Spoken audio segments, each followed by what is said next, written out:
Today, we're living in different, people are watching all over the world. You accept Islam. And when you accept Islam, you have to make certain changes in your life. Whether you accept Islam, meaning you took Shahada, you used to be Christian, Jewish, Hindu, agnostic, atheist, Buddhist, whatever you used to be, you became Muslim, there are going to be some changes in your life. Or you were Muslim, but you were asleep, and then Allah woke you up. And then the Islam inside you woke up. There are going to be certain changes in your life. Those changes are going to be very visible to your family and friends. You're going to sit in different company now. You're not going to enjoy the same old parties that you used to because you see certain things are not permissible in those parties. You're going to notice that the way you used to make money is not very good, so you're going to lose some business. You might even have to quit your job as a result. There were some associations, friends, affiliations you used to enjoy and they were a regular part of your life, and you've cut yourself out of those associations because those things led to bad to worse to worse to worse. So you're going to become more and more and more isolated when you take your religion seriously at first, because there are certain things your religion doesn't allow you to do. And the people around you have no problem with it. So they'll notice that you've become weird. You've become isolated. You've become cut off. And they're going to call you a fool. And when you try to give them da'wah, or you try to say, hey, you should listen to this. Hey, why don't you come to the masjid with me? They're going to say, no, you want me to be like you? Is that what you want? You want me to be turned into a weirdo extremist like yourself? No thanks. You're going to hear these words from your cousins, your siblings, your family members, your friends. Those are the people that are going to think you're strange. You're an idiot for doing what you're doing. You're way too extreme, man. Just relax. Take a balanced approach like me. Gulp, gulp, gulp. So this problem still exists.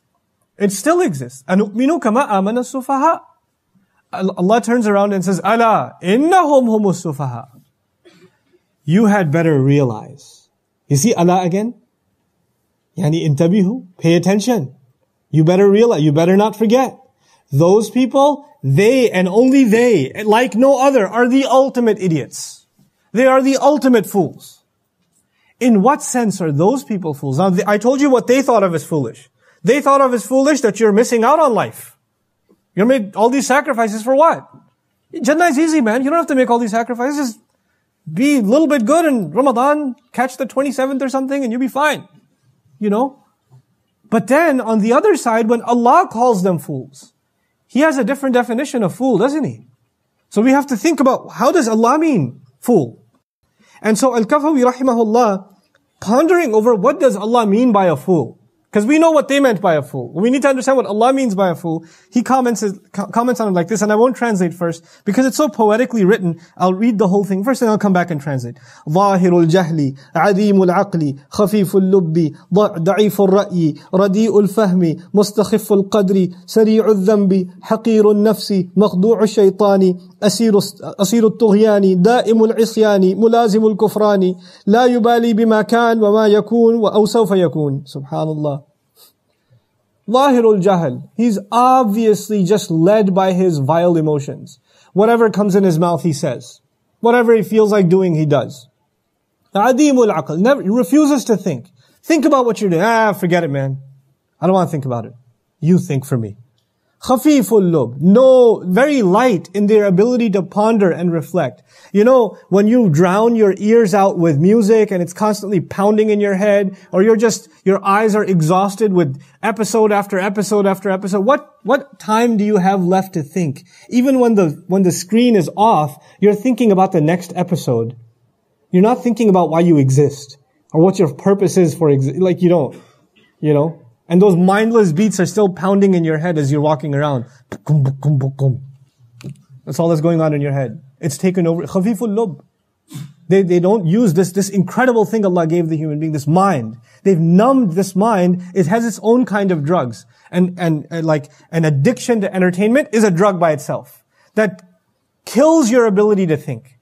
It kills your ability to use your mind for what it should be used for. And it's not just for young people. We have elders in our community addicted to soap operas, or aunties addicted to Pakistani dramas, and, ab kya hoga? Unki shadi hogi ki nahi hogi?